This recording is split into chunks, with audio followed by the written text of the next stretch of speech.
Hi, this is Lou from Lou's Tools, and this is yet another project. A project out of necessity, and it's time to rock and roll. So you've moved into your townhouse and you are afraid to touch the walls. They're all white, painted with primer. You don't know what to do. Well, I broke out of that mold and went hardcore. So here we have a parting wall, or a party wall, if they call it, which is a wall to the next door neighbor, which is also a garage. So this wall happens to be gyprock, plywood, 2x4, on the other side 2x4, plywood, gyprock. The purpose of the plywood is to assemble a shear wall. This is a shear wall. What a shear wall is a wall assisting in lateral movement of the building. So in between two garages, and then stairs, two garages, there's a shear wall down the row of townhouses. If it wasn't there, this giant 400 square foot garage with such a span and all the weight on top, and the next door neighbor 400 square foot garage and the weight on top and the rest of the building, in the case of wind, earthquake, even dynamic and static load on the building, like people are running around or something heavy like a treadmill on the third floor. Dynamic load is something moving around. Static is if it sits there and it's super heavy. Those things can affect what's going to happen to the building, right? So this shear wall is for that. As you can see, I went out and bought a very expensive stud finder, which sort of works, and there's reason for that, because it's obviously not going to work through gyprock and then plywood to the stud. This stud finder is awesome because it does have a multi-layer depth finder, which is added depth, not just gyprock. So it does look beyond that, and it looks for electrical, metal, studs and pipe and things like that. So it's like $125. And it still didn't do the job exactly. As you can see, I had to drill outside of the studs to confirm the stud. And these studs are in funky situations, like there is not a 16 here.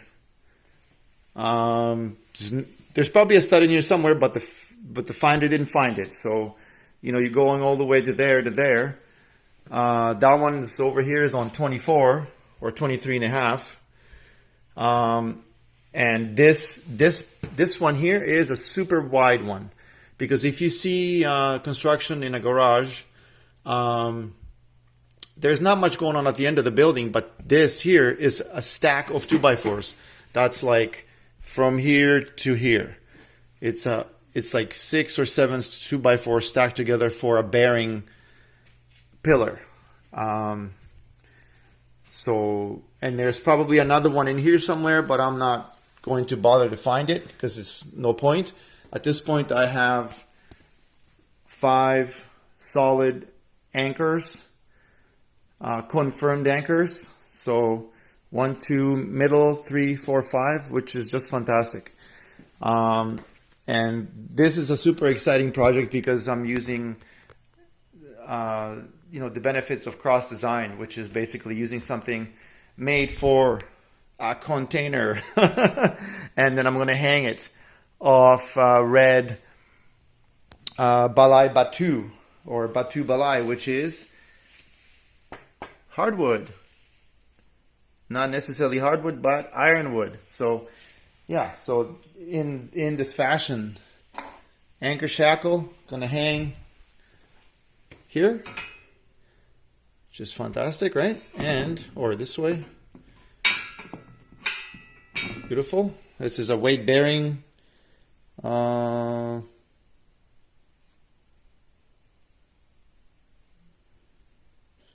don't know what this is, 1 ton or something. It's a lot.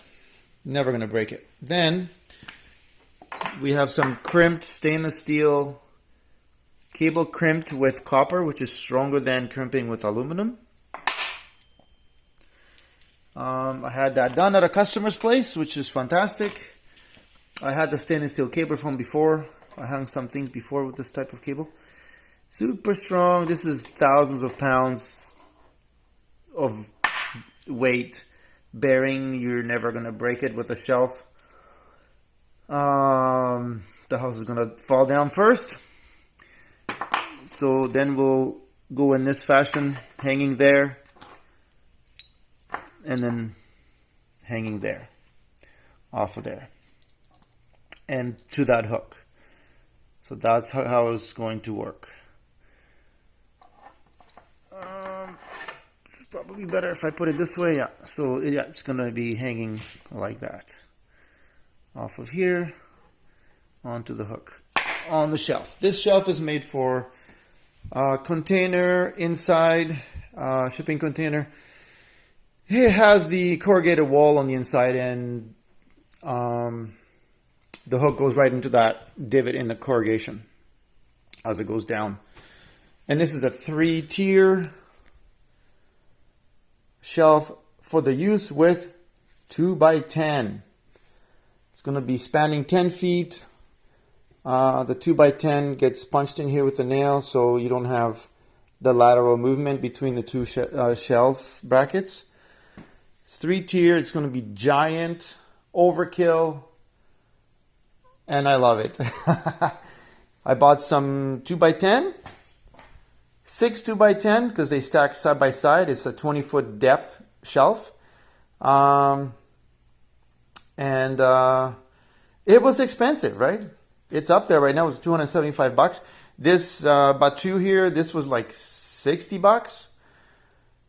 Then I've got some glue lam or micro lam or timber screws that are going to go up there. So one's going to go through and one will sit underneath. And I'm going to pre-drill for that with this long drill bit that I bought specifically for that. I'm going to drive them in. It's a Torx bit. You might know this, might not, but these are awesome. Cannot break that. So at this point we have overkill on everything. So I'm going to pre-drill this ironwood for the screws, and then get it up there. I definitely have to draw a line up there that's level to follow to the most outer right mount. And at this point, I'm going to, when I pre-drill, I'm just going to put a screw there so the ironwood just sits on top of the edge here, and then make sure it's level, and then drive it in through the wood with the second screw in the middle of the wood. So just to make sure that it's somewhat level. This does have some camber to it, this long length. Very little, maybe out by a quarter, maybe. So, which is in the middle. So the outer ends should be pretty level. And this is how it's going to work down here. I don't know if this camera will pick it up, but that's what you see when you look under there. I'll try to focus it. Yeah. We'll see if it works. Anyways, so here you got that depth to the pony wall, right? So you've got that much taken care of already, because you got to go through the gyprock and the plywood, and Then we'll add that depth, which is pretty much the same depth as the battue. So we'll add that.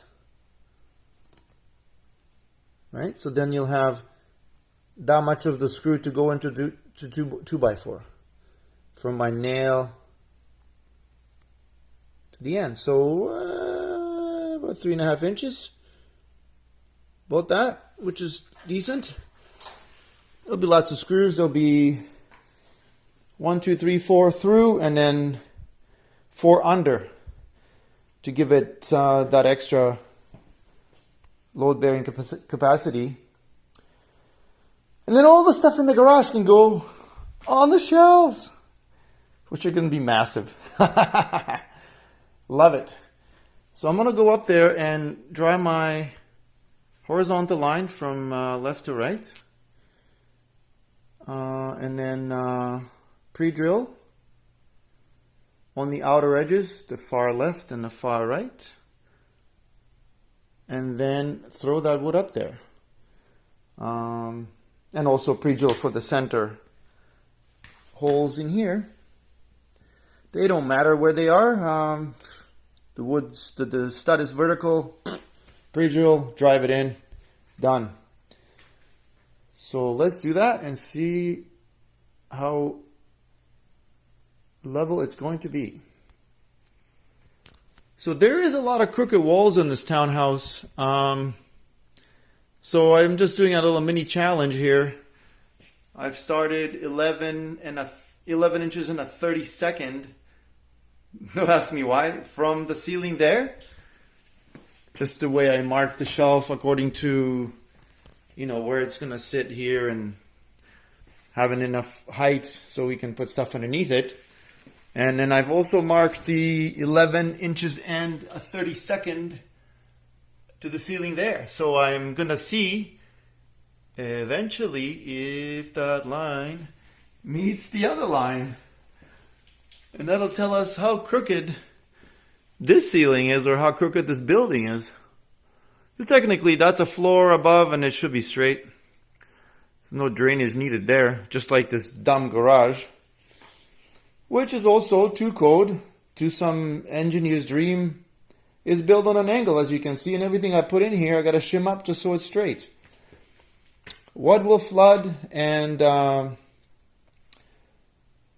anyways, you could squeegee water away from your car from the snow or whatever when it comes in here, but no, has to be on an angle so it drains. Something came up in my mind. There's a lot of people probably thinking, hey, why doesn't that guy just screw this shelf one by one to the wall and go have a beer? Well, that wouldn't be any fun, because then we wouldn't be able to employ this beautiful piece of wood and that beautiful shiny stainless steel and these giant screws and have fun with it, right? And then preload it with all this 2x10, support it underneath a little bit. It's fun, right? But that's not why. Exactly. This shelf was designed with a hook to hang. And all the load is being bared by this rod to there and so forth, right? So if you're going to screw it to the wall, it's not exactly going to act the same as it's supposed to. It's just easier to hang it and make it look like it's floating there. That'll be the party trick when people come over, right? Okay, our little fun experiment yielded a nice straight line, and I was even out. Had to fix my line because it kind of went off about there, but you can see this is the line I drew from the far right to left. So the townhouse ceiling is out by, 3/8 or so, in a 10-foot span. Because I started over there and then I didn't meet it. Fun times. Okay, so I got the big bit in. It's time to pre-drill and get that wood up there. But before I can do that, I need to carve out a piece in the middle of that and in the middle of that over there for the cable to sit in. Because that's going to be squeezed. If this was the back side, if this was the gyprock, it's going to be squeezed tight against it. So we need a little groove, right? This will be the outside, this will be the wall side. So I'll carve a little groove in there to begin.